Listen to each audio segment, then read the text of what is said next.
In the small town of Tacoma Park, Maryland, in 2015, life flowed at a steady, unhurried pace. The streets lined with modest homes and shaded by old trees carried an air of quiet predictability. Jared Wilson, a 25-year-old man brimming with energy and determination, had recently married his longtime friend, 23-year-old Camilla Thomas. The couple had settled into a simple house on the outskirts of town, a place with peeling paint and a small front yard that hinted at their humble beginnings.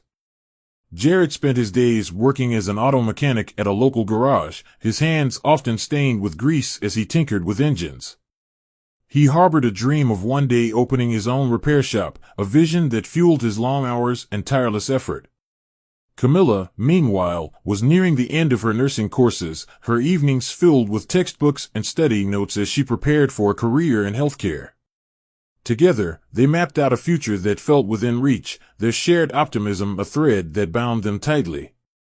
Camilla's family lived just a few blocks away, their presence a steady anchor for the young couple. Her mother, Loretta Thomas, a 47-year-old woman with a composed demeanor, held a respected position as an administrator at the town's public library. She carried herself with an air of quiet authority, her days spent organizing shelves, assisting patrons, and managing the library's modest budget. Loretta had been married for over 2 decades to Raymond, a reserve truck driver whose job kept him on the road for days at a time. His absences were a familiar rhythm in their household, leaving Loretta to manage the home alone more often than not. To outsiders, the Thomas family appeared as a pillar of stability, a reliable fixture in the community where neighbors waved and doors remained unlocked. Jared often stopped by the Thomas residence, his visits a natural extension of his new role as Camilla's husband. Sometimes he came to fix a leaky faucet or carry heavy bags of groceries from the car, other times he lingered after dinner, sipping coffee at the kitchen table while the family swapped stories about their day. Loretta greeted him warmly each time, her smile bright and welcoming as she set an extra plate or poured him a glass of iced tea. She appreciated his willingness to lend a hand, his easy laugh filling the room in a way that felt comforting. But as the weeks passed, something shifted in her gaze. What began as simple gratitude for his presence grew into a flicker of something deeper, a quiet stirring she couldn't quite name. She noticed the way his shoulders flexed when he lifted a toolbox, the spark in his eyes when he talked about his plans. It was a subtle change, one she buried beneath her routine, but it lingered in the corners of her mind. Loretta's marriage to Raymond had long since settled into a muted existence. The passion that once defined their early years had faded, replaced by a pattern of polite exchanges and practical concerns. When Raymond was home, their conversations revolved around bills, grocery lists, or the weather, the silences between them stretching longer with each passing year. His time on the road left Loretta with ample space to reflect, and in that stillness, a restlessness took root. She moved through her days with efficiency, checking in library books, watering the plants on the porch, cooking meals for one, but a quiet ache gnawed at her. Jared's frequent visits became a break in the monotony, a fleeting glimpse of vitality that her life with Raymond no longer offered. She told herself it was nothing, a harmless appreciation for the young man her daughter had chosen, yet the warmth in her chest when he walked through the door hinted at something she wasn't ready to face.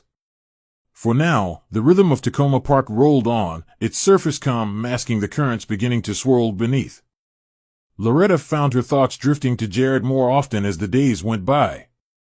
His youth, the way he carried himself with quiet confidence, and the small, thoughtful gestures he made, like holding the door open or offering to carry something heavy, stirred feelings she hadn't acknowledged in years. At first, she dismissed them as fleeting, a harmless flicker of admiration for the man who had become part of her family. But the flicker grew, warming her in a way that made her restless. She began to orchestrate moments to see him, her actions subtle but deliberate.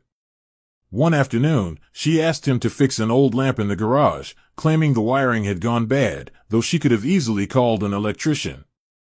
Another evening, she lingered at the table after dinner, pouring him an extra cup of coffee and steering the conversation toward trivial things, the weather, a book she'd read, anything to keep him there a little longer. Jared, accustomed to her maternal warmth, didn't pick up on the shift right away. He saw her attention as an extension of the care she'd always shown, a natural part of being welcomed into the Thomas household. The change crept in slowly, unnoticed by anyone but Loretta herself. She caught herself watching him when he wasn't looking, her eyes tracing the lines of his jaw or the way his hands moved as he worked. She scolded herself silently, pushing the thoughts down, but they resurfaced each time he stepped through the door. Then came the moment that altered everything. One quiet evening, with Camilla out running errands and Raymond away on a haul, Jared stayed behind to help Loretta move a heavy box of books to the attic. They ended up alone in the living room, the air thick with the scent of dust and old paper. As he handed her a book, their fingers brushed, and Loretta let her touch linger just a fraction too long. The contact sent a jolt through her, a rush of heat she hadn't felt in decades. She pulled her hand back quickly, her eyes darting to the floor, but the tension hung between them, palpable and unspoken. Jared shifted his weight, his brow furrowing slightly, but he said nothing, and the moment passed as if it hadn't happened. Yet for Loretta, it was a spark that refused to fade. From that day, her actions grew bolder. She invented excuses to step out of the house, an extra shift at the library, a trip to the store, knowing she'd cross paths with Jared somewhere along the way. She'd catch him after work, suggesting they grab a soda at the diner down the road, framing it as a casual thank you for his help around the house. Jared hesitated at first, his instincts nudging him that something felt off, but Loretta's persistence wore him down. She had a way of making it seem normal, her tone light and her invitations innocent enough to brush aside any doubts. Before long, their encounters moved beyond the edges of Tacoma Park. They found a motel just off the highway, a nondescript place with faded curtains and a flickering neon sign, far enough from town to avoid prying eyes. The first time they met there, Loretta's heart pounded with a mix of guilt and exhilaration, her hands trembling as she locked the door behind them. For her, it was an escape, a chance to break free from the gray monotony that had swallowed her life. For Jared, it was something else, a reckless pull he couldn't fully grasp, a thrill that tugged at him even as he questioned why he kept coming back. Their meeting settled into a clandestine rhythm.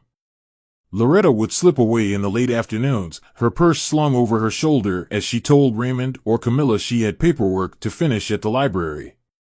Jared would arrive separately, his truck parked at the far end of the lot, his cap pulled low as he walked to the room they'd claimed as their own. Inside those walls, time seemed to bend, the outside world falling away as they lost themselves in each other.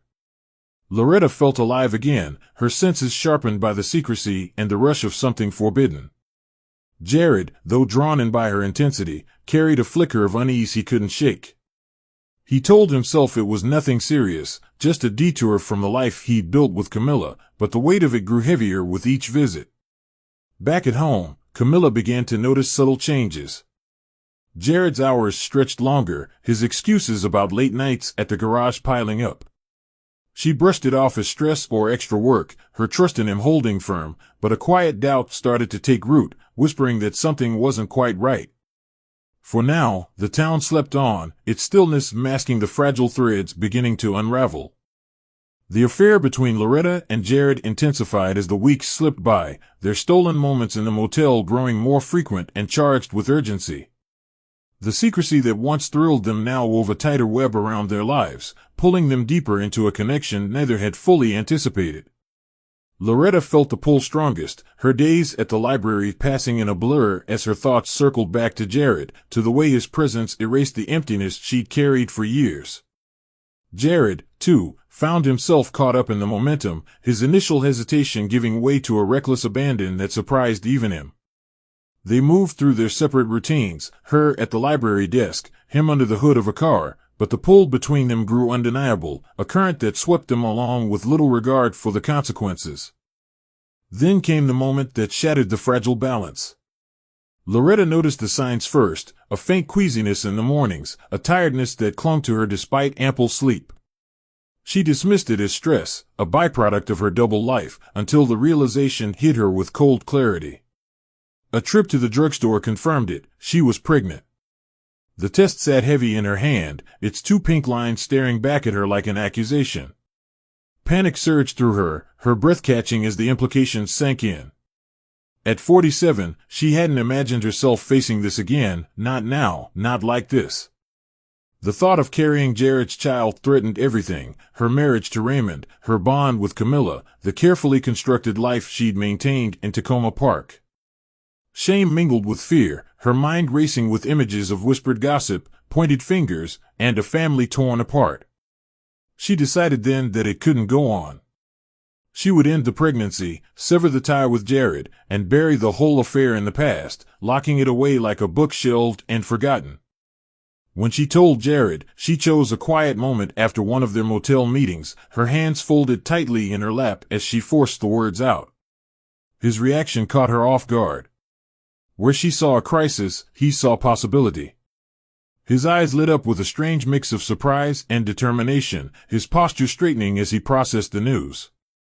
He admitted he'd grown weary of the pretense in his marriage to Camilla, the constant effort to play the devoted husband while his heart pulled him elsewhere.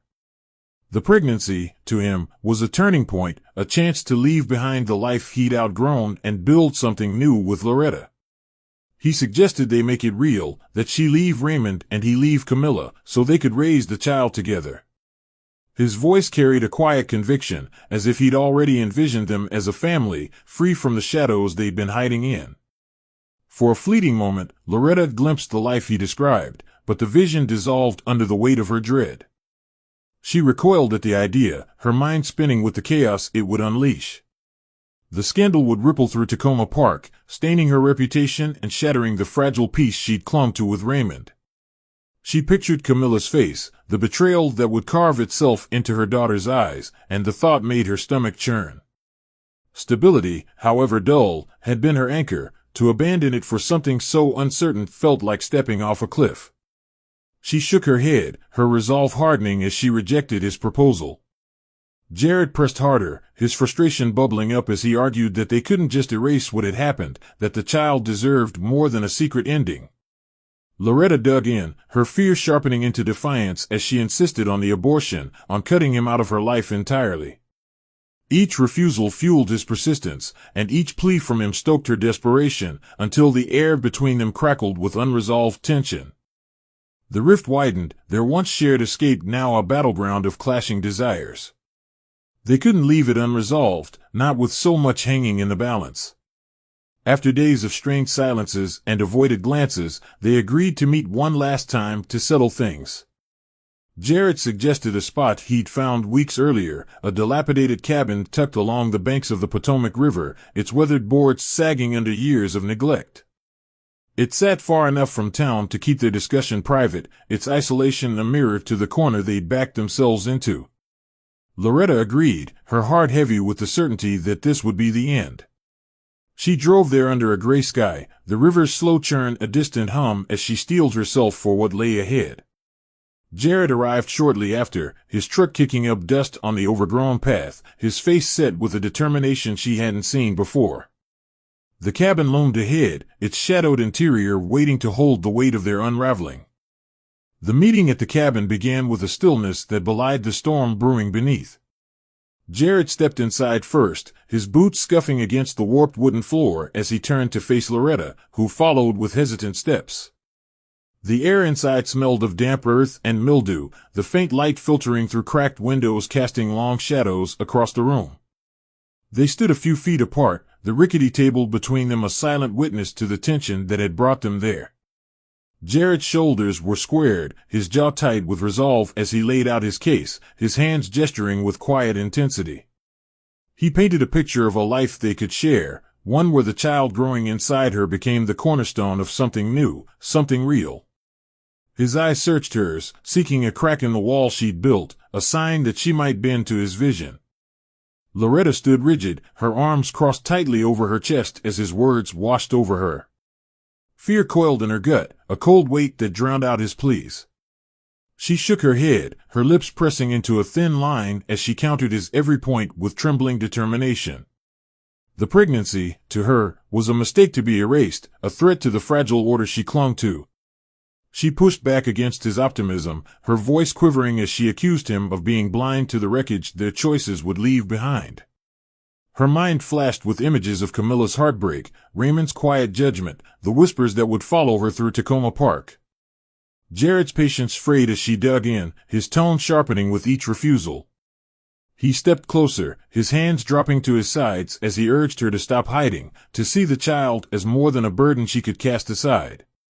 The space between them shrank as the argument escalated, their voices clashing in the cramped cabin.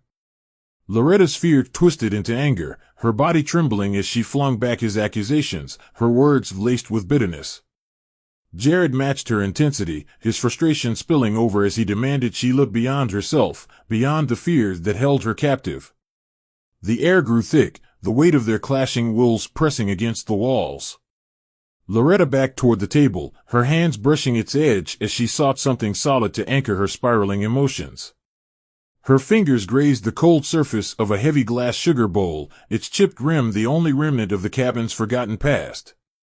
She barely registered it at first, her focus locked on Jared's relentless push, until a surge of rage broke through her restraint. In a single, fluid motion, she seized the sugar bowl and hurled it at him, her arm swinging with a force born of desperation. The glass arced through the air, catching the dim light before it struck Jared square in the temple. The impact sounded with a dull thud, followed by a sickening crack as he staggered back, his hand instinctively reaching for his head. He crumpled to the floor, his body hitting the boards with a heavy thump, blood pooling beneath him in a dark, spreading stain. Loretta froze, her breath catching in her throat as the reality of what she'd done crashed over her. The cabin fell silent, save for the faint drip of blood on wood, the sugar bowl rolling to a stop near the wall. She stumbled forward, her hands shaking as she knelt beside him, pressing her fingers to his neck. No pulse met her touch, Jared was gone.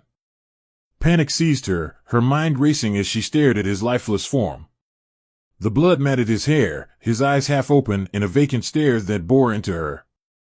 She lurched to her feet, her breath coming in shallow gasps as she backed away, her hands clutching at her coat. She couldn't stay, couldn't face what she'd done. With a final glance at the scene, Jared sprawled on the floor, the overturned sugar bowl glinting faintly, she turned and fled. The river murmured outside as she stumbled to her car, her shoes sinking into the muddy path.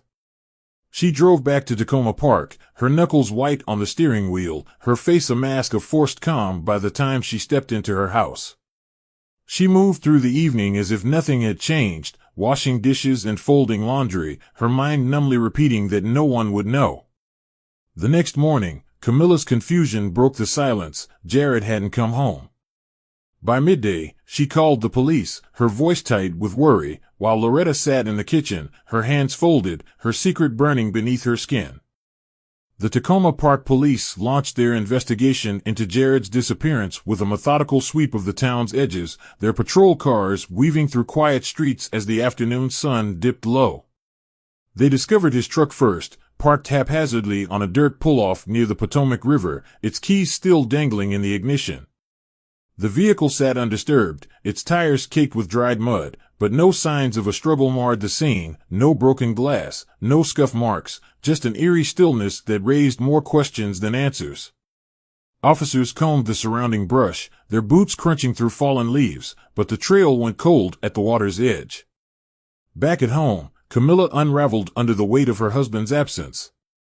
Her hands trembled as she dialed her parents, her voice breaking as she pleaded for their help. Raymond arrived that evening, his truck rumbling into the driveway after a long haul, his face etched with exhaustion as he tried to steady his daughter's fraying nerves. Loretta hovered at the edges of their grief, her presence a shadow that flickered between rooms. She avoided Camilla's searching gaze, her eyes darting to the floor whenever her daughter spoke Jared's name. Her hands fidgeted with the hem of her sweater, her usual composure cracking under an unseen strain. She slipped out of the house more often, claiming late hours at the library or errands that stretched into the night, her excuses delivered with a clipped edge that hadn't been there before.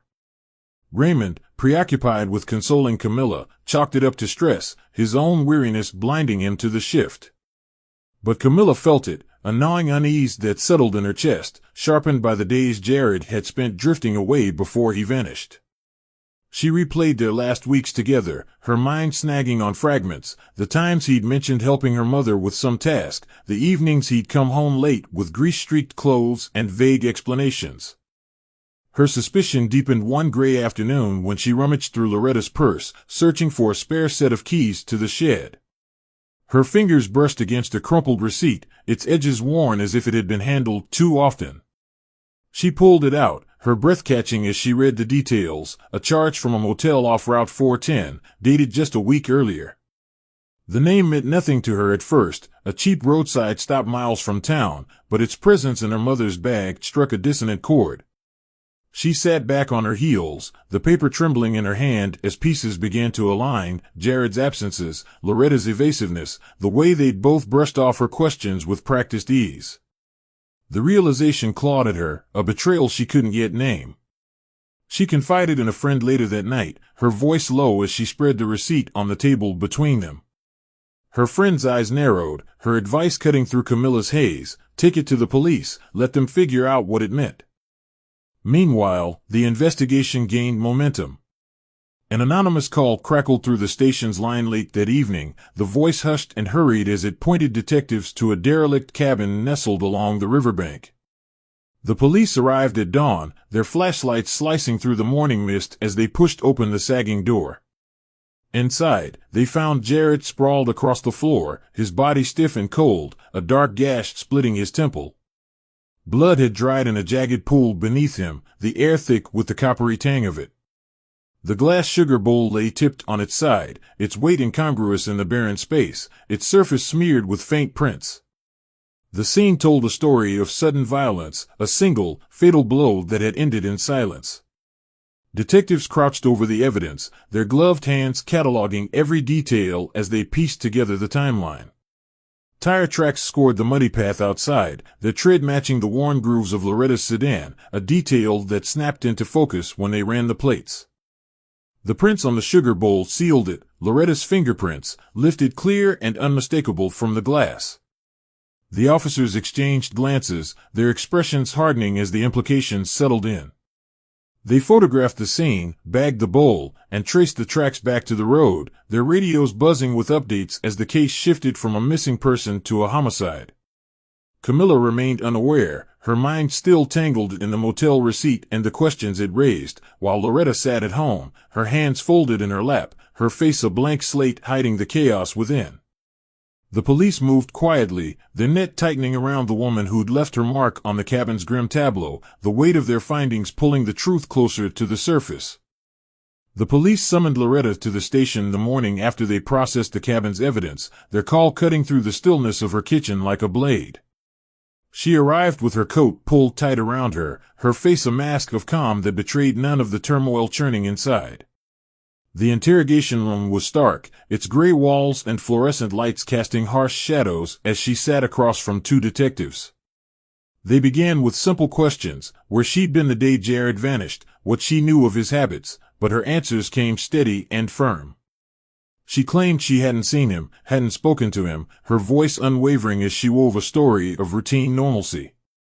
The detectives listened, their expressions neutral, until they slid the first piece of evidence across the table, the motel receipt, its creased edges smoothed flat under their fingers. Loretta's gaze flickered, a crack forming in her facade, but she held her ground, insisting it meant nothing, a forgotten errand from weeks past. The pressure mounted as they laid out more. They presented the fingerprints lifted from the sugar bowl, each ridge a silent accusation tying her to the weapon that had ended Jared's life. They cited the tire tracks, matched her car with precision, and recounted a neighbor's account, how she'd been seen scrubbing her sedan's interior late one night, her movements frantic under the glow of a street lamp. Loretta's hands tightened in her lap, her knuckles whitening as the weight of their findings pressed down. Her denials faltered, her voice thinning as she stumbled over explanations that no longer held. The detectives leaned in, their questions sharpening, until the dam broke. She crumpled forward, her shoulders shaking as she admitted the truth. Pregnancy had sparked it, a fight had followed, and the sugar bowl had flown from her hand in a moment of blind fury. She swore it wasn't intentional, her words tumbling out in a rush as she painted it as a tragic mistake, a split-second lapse she couldn't undo. The police classified it as manslaughter, their report detailing a crime of passion rather than premeditation, but the label offered little solace. Word reached Camilla that afternoon, delivered by a detective who stood in her doorway, his hat in hand as he recounted the affair and the killing. She sank to the floor, her world splintering as the pieces fell into place, her husband's distance, her mother's evasiveness, the receipt she'd clutched like a lifeline. Grief and betrayal tangled inside her, a raw ache that left her hollow. Raymond learned soon after, his return from a haul cut short by the news. He stood in the living room, his eyes fixed on Loretta's empty chair, his silence heavier than any words. He packed a bag that night and left, the door closing behind him with a finality that echoed through the house, his inability to face her a wound too deep to mend. The trial came swiftly, a quiet affair in the county courthouse where the evidence spoke louder than Loretta's pleas. The prosecution outlined her desperation, the defense argued her lack of intent, but the jury deliberated only a day before returning their verdict. They found her guilty, sentencing her to 20 years in prison, with parole possible after 15. She sat motionless as the gavel fell, her face drained of color, her future narrowing to the confines of a cell. Camilla watched from the gallery, her hands clasped tight, her heart a battlefield of loss and rage. The house grew silent in the weeks that followed, its rooms emptied of the life she'd known. Raymond stayed gone, his absence a ghost that lingered in the corners. Camilla packed her own belongings, her nursing books and clothes stuffed into boxes as she resolved to leave Tacoma Park behind, to chase a fresh start far from the ruins of her family. She stood alone by the Potomac one final time, the river's current steady and indifferent as it carved its path through the earth. Her footsteps pressed into the soft bank, her eyes tracing the water's flow as she wrestled with the wreckage left in her wake. Jared's death haunted her, a love stolen by the one person she trusted most. Loretta's betrayal cut deeper still, a scar that time might dull but never erase. She turned away, her breath misting in the cool air, her mind heavy with the truth that love could ignite fury, and fury could shatter everything she'd held dear. The town faded into the distance as she walked, its quiet streets a memory she'd carry, a shadow she'd spend years learning to outrun.